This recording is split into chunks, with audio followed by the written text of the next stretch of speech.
The 2023 Lexus UX.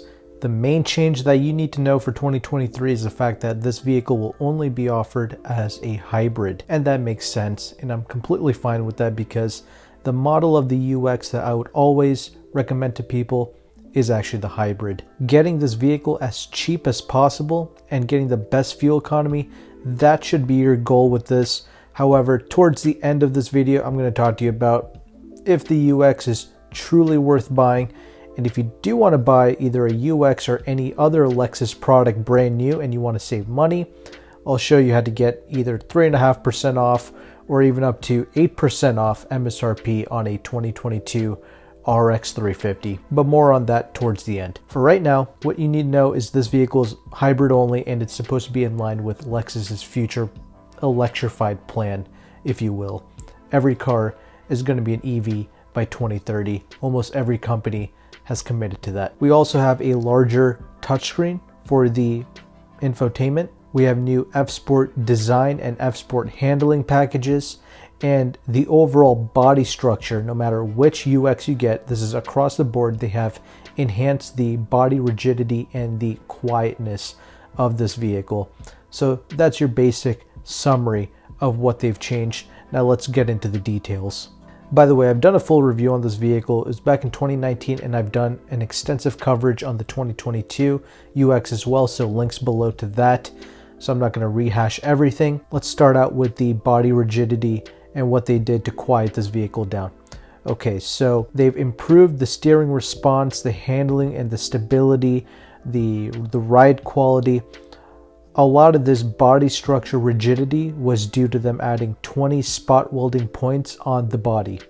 And they've also retuned and recalibrated the shock absorbers and the power steering to compensate for this new 20 spot weldings that they've added. And almost all of the noise and vibration reduction, they pretty much achieved that by switching to a new tire, which is the Bridgestone 18-inch run flat tires for the UX model. Run flat tires are far superior to what they were in the past. The new run flats that Bridgestone makes, and even what Pirelli makes, at least brand new anyway, these tires are very quiet and very smooth for a run flat tire. So I don't think that should bother too many people. You have two new F-Sport packages. So you have the F-Sport kind of appearance package for people who just like the design and the aesthetics. So if you like the wheels, the grille, the dark roof rails, the black roof, you can get that and not pay up for the handling package. And in my opinion, I don't think the F-Sport package is really worth it in the UX, especially if you're considering the UX in 2023.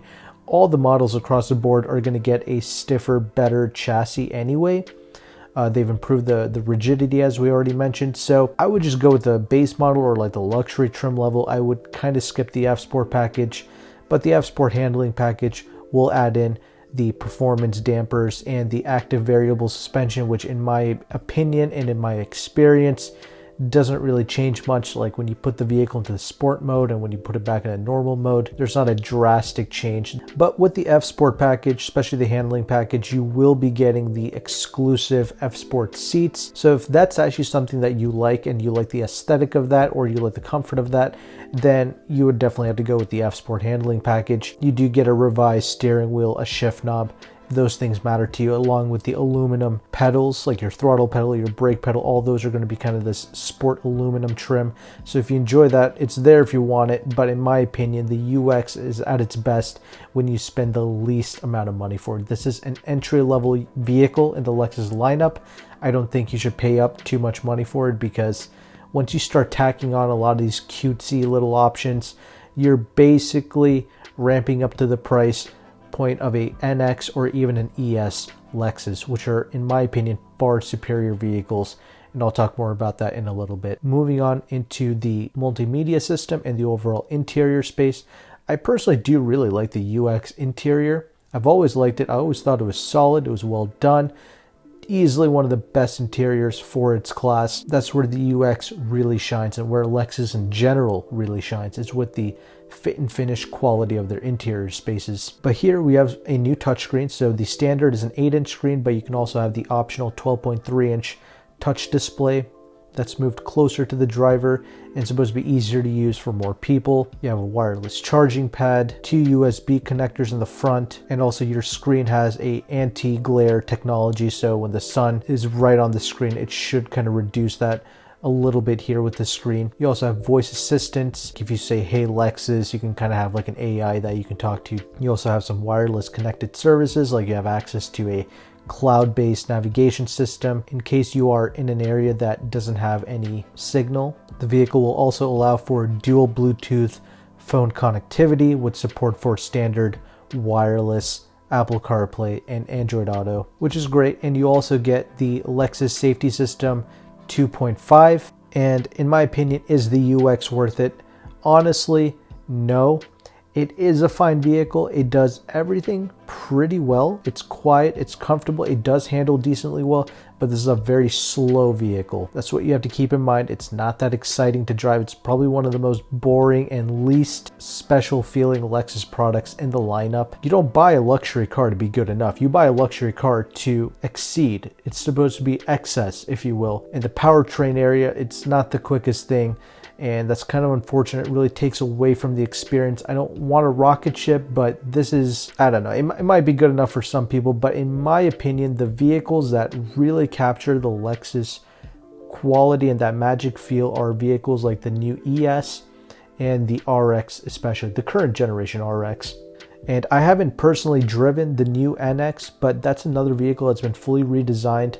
And I feel like that's a car that they've done a great job with. And for a couple $1,000s more, you can just upgrade to the latest new NX. And that probably makes way more sense than getting this UX. Currently on the Lexus website, they are only showing the 2022 UX, which starts at around $36,700, which is kind of steep. You can absolutely upgrade to the NX for just a couple grand more. And once you start tacking on the options with the UX, it ends up being a little over 40 grand. And a well-optioned ES, like a luxury trim level ES 350, or I'm sorry, an ES 300H, because I recommend the hybrid version of the ES.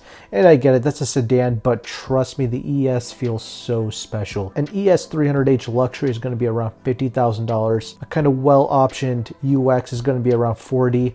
Trust me, paying that extra $10,000 to get either a well-equipped NX or the ES 300H, that's really the way to go, because it's a quantum leap in quality when you pay that extra 10 grand. I'm all about saving an extra G or two here and there, but in this instance, that 10 grand extra that you are spending gets you a far superior automobile. And a well-equipped RX 350 for me was around 60 grand. That too is also worth paying up for. These cars are expensive, $50,000 and $60,000 for the NX, ES, and the RX 350s, but those cars are really worth it. But that's just my opinion. But I did promise you that I will show you a way on how to get a discount off of MSRP on a lot of these Lexus vehicles. And the way to do that is to go through a company known as AutoCompanion. Now, you don't have to lease the vehicle to get these discounts, but usually when you lease a vehicle through Lexus Financial, you can get an additional lease cash. And it's something to consider doing, especially a one-pay lease, because you can get the lease cash, and when you do a one-pay lease, you're pretty much getting almost like a 0% interest rate when you do that. But anyway, on a 2022 UX, you can get 3.5% off. On a ES hybrid, you can get 4.5% off.